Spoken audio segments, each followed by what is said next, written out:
Good day for fishing. Not. Oh, I didn't think you guys would be here yet. But my bad. Let me introduce myself. My name's Peter. I get to celebrate one of the wonderful times of the year. I can't believe it's been 3 years since Jesus left us. And get to hang out with him a little bit. Didn't always start like that. It's a little town called Bethsaida. Lived right in the Sea of Galilee. Nice little puddle, about 30 miles by 8 miles wide. Get some good fishing over there. So, tell you my story a little bit. It's really loud. All right. Let me get my church clothes on.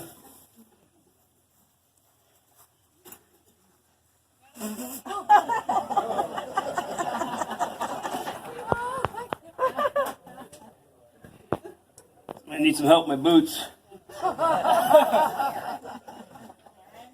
So I was walking along the little puddle over there in Galilee, and my brother Andrew and I, this man comes walking up. We didn't know who he was, but he looked a little different. Thank you, buddy. Oh, there we go.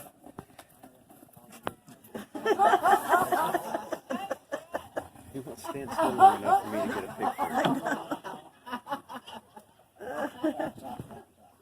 All right. Sandals, and that's the first. So we're walking along, and this man Jesus walks up. I turn to Andrew and go, "Who's this guy?" We didn't know who he was. And we're getting ready to take over Dad's business, the fishing business, which we love fishing. Anybody's been fishing loves fishing. So he comes by and says, "Follow me, I'll make you fishers of men." So back then, we looked at each other going, we had trouble catching fish sometimes. You wanted to catch people?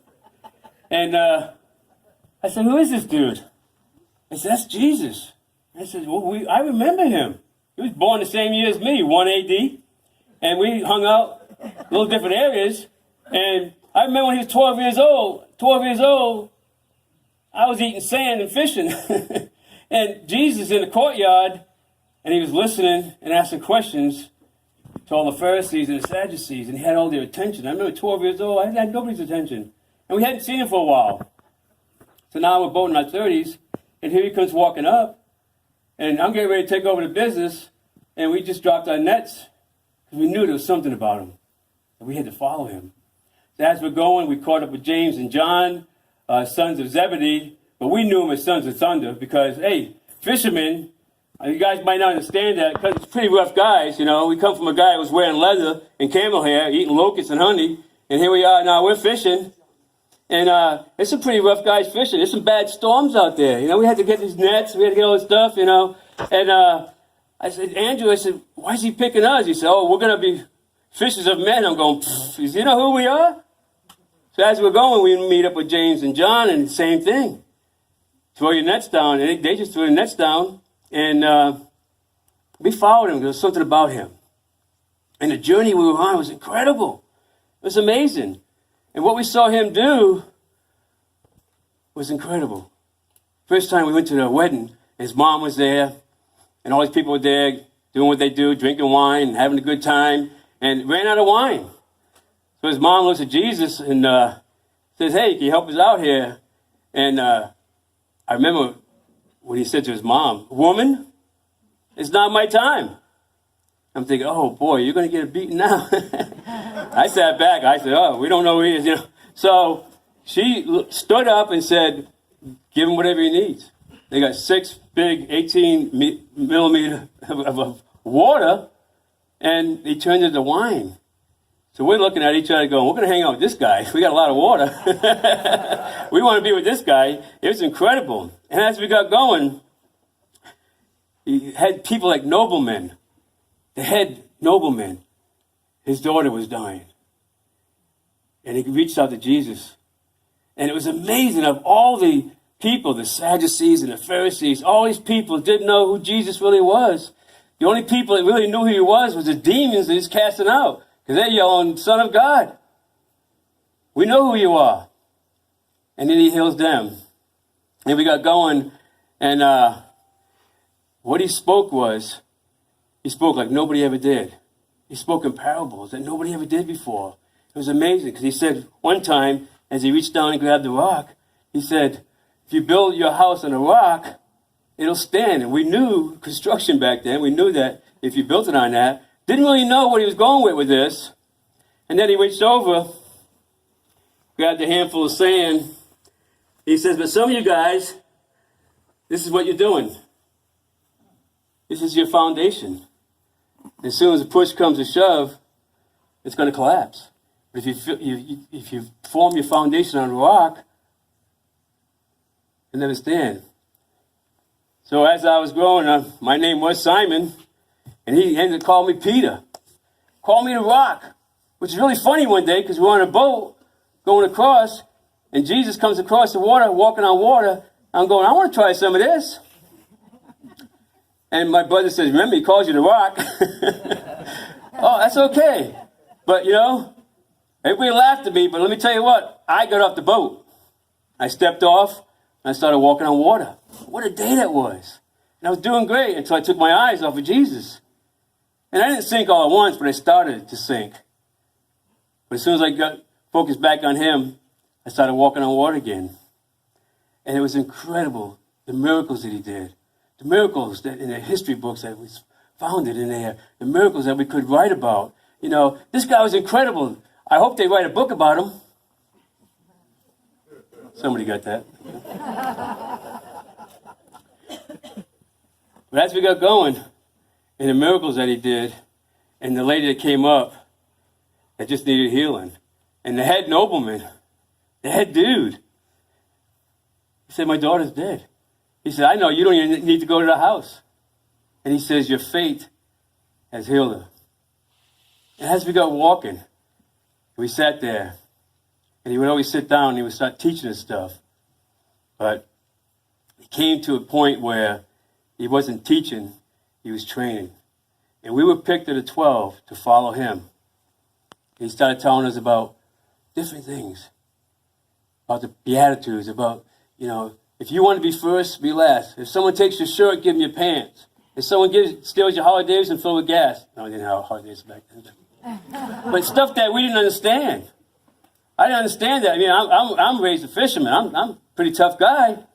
He talks about turning the other cheek. I said, I'll turn the other cheek to reach down and grab a weapon. But we didn't understand, but we listened. And we started asking questions. And he started teaching us. But then he got to a point where he was training us to take over. We didn't understand what he meant. He says, I'm going to tear the temple down, and 3 days later, build it up. Let me tell you what, the leaders hated that. It took him 34 years to build this temple. You're going to tear it down and build it up? And as he started preaching with authority, man, people were just grabbing all that. They never heard this guy before. Because remember, there was teachers, there was preachers, there was Sadducees, there was Pharisees. These guys couldn't teach like Jesus did. People wanted to follow him. They wanted to be with him. He picked me when I was nothing. I had a fishing pole in my hand. He said, drop that, I got you. And all I had to do was have faith in him. But then we found out there's a reason why he was here. And I didn't accept that. He said, oh, you don't understand. I'm going to be, they're going to turn your backs on us, and in 3 days, I'm gone. And we had the Last Supper. Man, Last Supper was incredible. But we knew Judas, what a punk he was. We knew Judas. I didn't trust him at all. I never trusted that guy. I know he was going to punk out. And Jesus did too. But what a journey. And as we got winding down, and he was in Garden of Gethsemane, and I always told him, I got your back. Because I know, I know I was the best. I know I was handpicked by Jesus. But he's in the Garden of Gethsemane crying out, and you can see that the blood was just dripping from his brow. He was crying so hard to his dad. And I got to admit, I took a nap while I was supposed to be on guard. And when he needed me, I wasn't there for him. Yeah. Have you ever felt like God needed you? And you weren't there for him. You know, God brought me through stuff, and at the end, I wasn't there when he needed me. I told him I would never deny you. I'd be right by your side, arm in arm. He says, you're going to deny me 3 times. There's no way. And when he got arrested, man, I turned the other cheek, grabbed my knife and chopped the guy's ear off. And what did Jesus do? Pick the ear up and heal it back. The guy, Jesus, put the ear on the dude. And they still didn't believe he was the Messiah. Duh. And he says, I got this. I'm looking at him going, there's no one like him. And they took him off in the courtyard. They tried him. The worst try there was. At night, it was all unlawful. Found him innocent, and guess what? Still convicted him. Well, I told him I'd be there for him. We'll help him out, but I didn't, and that wasn't the truth. And got towards the end, and they beat him, and they whipped him. He was all alone. And I realize now, this is only 3 years ago. But why he did it, he died so we can live. Amen? He died to make a difference. And he's carrying his cross, this 300-pound cross, carrying it after getting the worst beating there is. Carrying it through the streets. And I didn't help him. None of us did. They finally grabbed someone, a passerby, a man named James, to help him out, help him carry the cross. They wanted to get him over there so they could nail him to that cross. And I watched him. I stood as close as I am to you and watched him drive those nails. 2 boards and 3 nails.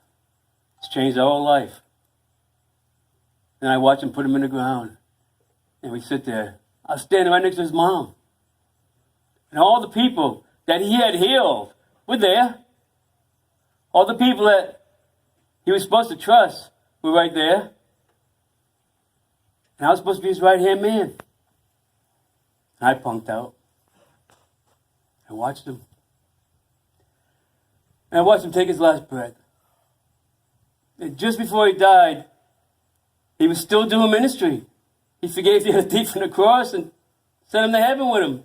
He forgave the guy that nailed him to the cross. What a man. But what I realized when I walked with this man, Jesus, he was always all man and always all God. And he couldn't shut it off. So after he took his last breath, they said that the veil in the temple ripped, and the head of the army said this was truly a righteous man. And when it happened, people in the grave that were dead walked out of the grave. You know, when Uncle Joe knocks on your door, he's been dead for 3 years, you know something's going on. And they took him down, and a man named Joseph donated his tomb, and they put him in there. And they rolled a stone in front of the tomb. Now, the stone wasn't to keep him in. The stone was to keep the disciples out, because they knew that we were going to come steal his body. So we could still pretend that he was the Messiah, because we didn't really believe he was going to be raised from the dead. I mean, he had healed people from the dead, but did we really believe he was going to come out of the tomb? Not really. I looked at my guys, and at that point, we were whooped. And I know you guys don't want to hear it, but the girls had more faith than we did. They brought the oil and the perfume to go down and to anoint it. And I asked them halfway, how are you going to remove the stone? Oh, we didn't think about that yet. But they got there, and the stone was rolled away 3 days later. And the stone didn't keep him in. It kept everybody else out. And as I'm walking to the little town of Emmaus, I'm walking along, here comes this guy. And now Jesus, I realize now, he was resurrected from the dead. So now he was never man. He was all God. I didn't recognize him. The aura, the glow is beautiful. And as I walked all the way to Emmaus with him, and he said, what's going on? I said, haven't you heard? Where you been? Everybody knows about what's going on here. The man, Jesus. And as we got in there, and even Doubting Thomas, I know there's no Doubting Thomas here.